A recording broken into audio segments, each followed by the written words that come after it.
একটি ঘরে একটি মোটা কালো ষাঁড় বাস করত। ষাঁড়টির যেমন ছিল স্বাস্থ্য তেমন বড় শিং এবং সে ছিল ভীষণ রাগী এবং অহংকারী। তার সেই ঘরেই দেয়ালে একটি ছোট্ট ছিদ্রই বাস করত একটি ইঁদুর। সে ইঁদুরটাকে মোটেও পাত্তা দিত না।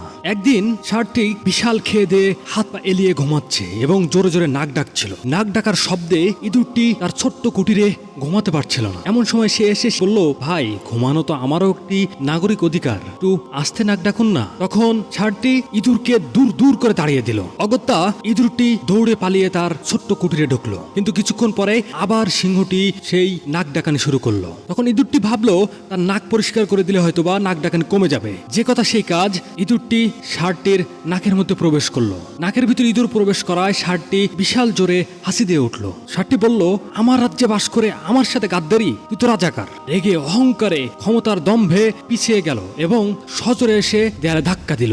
দেখা গেল ইঁদুরের ঘরটি তো কিছুই হলো না, বরঞ্চ তার শিং দুটি সে হারিয়েছে এবং মাথায় প্রচন্ড আঘাত পেয়েছে। তখন ইঁদুরটি ষাঁড়টির পাশে এসে বলল, ষাঁড় ভাই, অহংকার পতনের মূল।